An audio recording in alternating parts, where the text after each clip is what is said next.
Hello, hello. Hello, friends. How are you? I am doing amazing. I'm super great. I don't know if you remember this, but back in October, I was talking about my birthday and how to enjoy the birthday holiday, all those types of things, right? Asking for what you want, and I asked for cash, and I asked for cash to go towards a treadmill. And it was super cute. My kids were awesome. Even Georgie, he went and found some loose change and he was like, Mom, this is for your treadmill. So that was super cute. So I asked for cash and I've ordered my treadmill and it is here. I am so excited about this because last year was awful. I am getting too old apparently to go run in the snow. Last year I fell so many times in the snow and the ice and I'm done. It's not my jam anymore. We bought this house. So this is my husband's childhood home. So it's a sweet 70s style and had some interesting things about it. And one of them is it had a second kitchen in the basement, but it wasn't like in a big living area. It was off in this weird little compartment of a kitchen, in what I affectionately call the pit. So when we moved in, we ripped out the kitchen and I started making the pit for the kids. But now I've taken it over and I've made a gym.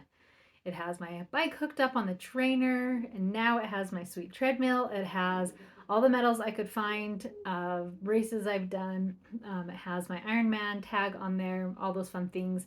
So now I don't have to go outside in the cold and I don't have to go to the rec center anymore because people keep trying to use my treadmill when I'm sure people should know that that's the treadmill I like. I don't have to watch the news anymore because that was driving me absolutely bonkers, was going there and watching the news. I can just go and I can run to my basement. And sometimes I have to do brick workouts where I bike and then bike and then go right to a run. And now I don't have to bike, change my clothes, and go to the gym. The rec center, I can just bike and I can bike in my triathlon clothes and just hop on the treadmill, and it is dreamy. So here's a fun fact about my running. I started running right after I had Porter, and he's going to be 20 in April. So, almost 20 years ago, I started running. I was incredibly inspired by my sister, who was really into running at the time. She looked so amazing and she was so fast.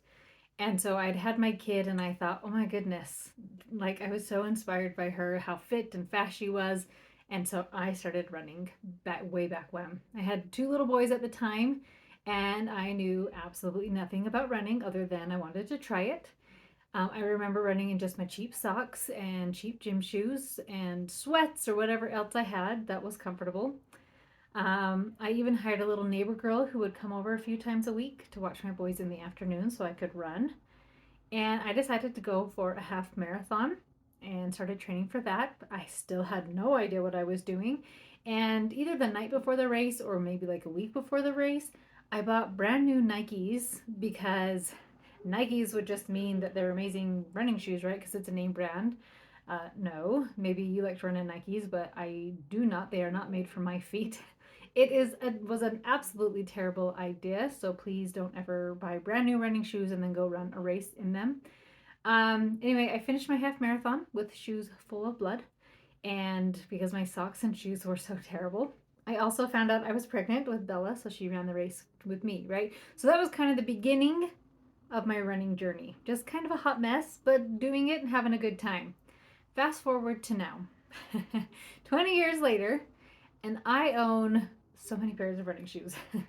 I definitely know which brands I like and which ones work with my feet and which ones do not work with my feet. I'm a big fan of Hoka's right now, and that's what I'm using right now, if you are curious. So that is amazing. I also have amazing socks, and I think they're called Freestyle, and they are my favorite running socks I have ever had. They have just the right cushion for me and just the right tightness, so I never bleed. It never rubs my toes, and it's as comfortable as it can be. So those are amazing. I also have awesome running pants and shorts and all those things, and I even found a sports bra that works for me. That was a challenge. It's actually just an Amazon bra, and it is my favorite. And now I keep training and I'm trying to get faster, and hopefully I want to finish a full Ironman within the next 5 years. So you have where I started. I started with just wanting to run, having the desire to run, but having absolutely no idea what I was doing, to where I am now. I have ran so many races. I've done triathlons, lots of things. I know I've been to running classes of how to learn the correct form of running. I've studied shoes, socks, gear, nutrition. I have a coach to help me with my triathlons, right? So I've learned so much. Those 20 years of learning how to become a good runner has not been linear. It has not been, I wanted to be a good runner and started to being a world class athlete. Absolutely not. During this time, after I had Porter when I started, I then had five more kids after that.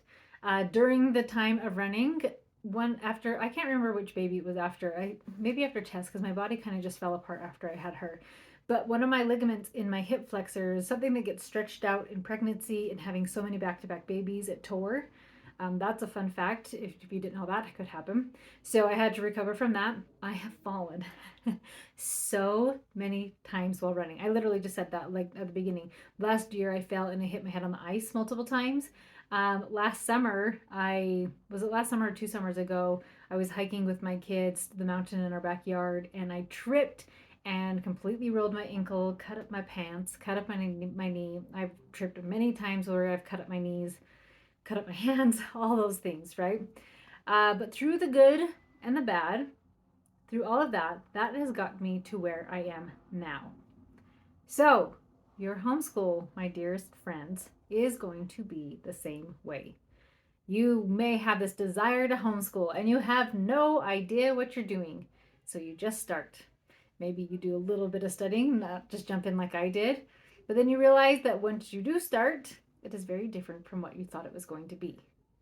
You maybe think that your homeschool should just be a linear progression, that you have a desire to start, you want to start, you feel a call from God to start, you feel all of these things, and then it's a hot mess and is not this linear progression of where you are all of a sudden creating an awesome homeschool. You have amazing days and terrible days and everything in between. But if you are willing to have awesome experiences in homeschooling and horrible experiences in your homeschool, and you keep going, you keep trying, you keep studying, you keep learning, you keep practicing, you are going to eventually create the homeschool that you want to create. Look at anything that you know a lot about, or that's something that you're really good at. How much time did it take you to get there or to learn that skill? 5, 10, 15 years, 20, 25, 30, right? How many years did it take you to get there? Then why do so many people think that you should just become a master at homeschooling in a much shorter time? It makes me think about too where I know the podcast is called Called to Homeschool, which is so fitting because so many of us felt this call to homeschool. And it's interesting, and if you're like me, what I think a lot of times when feel a call from heaven, I used to think then, oh, if God wants me to do this, then He's going to just clear the way and make this path for me so it can be as easy as humanly possible. Well, go back to the scriptures, look at every prophet, every example, and tell me where it has an example of a prophet asked to do something, and then God's like, boom, it's done, right? Something as simple as Noah, right? Go and build an ark.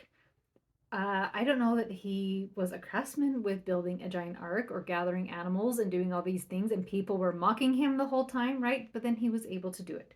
Think about Moses. He's asked to free the Israelites from a pharaoh that where he'd ran away from, and all these things, right? It wasn't easy. He had to do plagues and all sorts of things to finally get the Israelites out of there. And then once they got out of there, it was chaos, right? Then they were chased and they had to wander the wilderness and all the things that happened in the wilderness. It doesn't mean that it's going to be easy.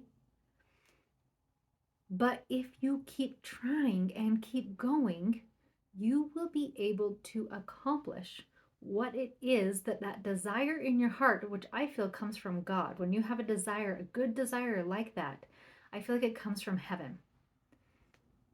So if you keep going, you will be able to create what that desire was in your heart. So some things you are learning to navigate when you are homeschooling is being with your kids 24/7. Now, it sounds funny to me now because I'm so used to this. But at the beginning, my kids did do preschool and my oldest did kindergarten, right? So we always think, and we were always told, like, you just need a break. We need a break. And maybe we do need a break. We want a break, right? But there's like society's like, oh, like we would need breaks from children and all those types of things. And so learning how to navigate being together all the time and scheduling in time for yourself, navigating the noise and the chaos and all those types of things. It actually made me giggle with that one when my husband's home and he's way more relaxed than I am, like 100 times more relaxed than I am. But it's funny when the kids are noisy, he just puts in headphones. And it's brilliant because then he doesn't snip at anybody and snap. But I teased him. I go, oh, thank goodness I'm the one who taught our kids because you just put in headphones and tune out the noise. And I've just learned to embody the noise and ignore the noise, and it doesn't bother me anymore. So that made me giggle. But there is a part where learning to be with them, and that noise 24/7 is a skill that you will have to learn that may not come linear. You're also learning how to run a house with having your kids home at the same time. How are you going to clean and cook and laundry and run errands and have hobbies and all those types of things, right? You're going to start learning how to do those things, and it will not be linear, right? You're going to try some things and they will not work. You may try something and it will be amazing, but as you keep trying, you will find a way to make it work. You are going to learn how to teach algebra, science, reading, writing to sometimes a very grumpy child or a child who doesn't care about it at all, right? You are going to be able to create something amazing if you are willing to put in the work and realize that it takes time. Learning how to be really good at anything takes time. So, wherever you are on this journey, I want you to look back for a little and I want you to celebrate some of your wins. List them out. Add more as you think of them. So here are some of my wins. I can now stay awake when my kindergartner reads to me. I know that sounds silly, but when my other kids were little and they would read to me in their very, very sweet monotone voices, I would just sit there and fall asleep like, you're doing good, baby. Mama loves you so much. And completely fall asleep. I can stay awake now for George. So, way to go. After 7 kids, I can do it. Let's see, what else? I am super great at reading my kids' mood and seeing if I need to mix up their schedule that day. So, I used to, like, what was ever on the schedule, we just had to finish it and do it and push through, even if there were tears and people were grumpy and all those things. And now I'm really good at reading a kid's mood. And if a kid is just over the limit, overstimulated, and like math is freaking them out, then I can pull back and say, hey, let's play a game instead. That sounds like a lot more fun. The other day with Briggy, I said, let's just do flashcards. He's like, sweet, that's so much easier. And I thought, you're still doing math, champ, right? So it's so interesting. I'm really good at reading their moods now. Let's see, I am incredibly confident now in my ability to figure out anything in homeschool. I used to be afraid. So when my kids were elementary, right, I was like, okay, I got this, I got this. And then we got to junior high years, and I thought, oh my goodness, like this is scary. I don't know what I'm doing. Then I would figure it out. And then we got to high school, and I was like, oh my goodness, I don't know what I'm doing. And now I'm just confident and I love it. So I have, what are my kids? 10th, ninth, 6th, kindergarten. And I'm like, I got this. I can figure out anything. I can help you create anything you want. And it's super, super fun. But I wasn't always that way. That's what is something I've gained by being willing to keep going forward, studying, trying, and growing. So it is so great to have an aim of what you are trying to create, right? Like, this is the amazing homeschool I want to create. This is the connections I want to create. This is the family I want to create. This is all those amazing things. That is so great and so needed. But you also need to take some time to stop and celebrate what you've been able to create so far. And I don't care if you think like that's a stupid win, like staying awake for reading. Nope, that's a win because I used to fall asleep every stinking time. Right? So look back, and I just kind of want you, because we're coming up on Christmas and all those things, to maybe just take some time and think, here's where I'm doing amazing. Let me just reflect, because I know at the end of the year, a lot of times we want to talk about goals and all those types of things. And that's great. And there's totally a time and a space for that. But over this holiday weekend, I think it would be lovely for you to take some time and space to celebrate your wins and realize that as you celebrate those wins and keep learning and trying and growing, you will be able to become the amazing homeschool mom you want to be. So, last thing I want to say, completely different topic. I am giving away family planners, and my family planners have been huge in my own family. And I love seeing reviews of people who have them and use them. And I'm giving them away as my Christmas present this year to everyone who signs up for my annual membership. And this is brand new to have an annual membership. It ends up saving you money, which I'm always a big fan on. And every December, I plan on giving away something to say thank you, whether you're signing up for the annual membership or renewing your annual membership. So if you are ready to get all the homeschool help, create connection and peace, please come over, join the annual membership, and receive your family planner as a thank you gift. Friends, have an amazing Christmas, and I'll talk to you next time.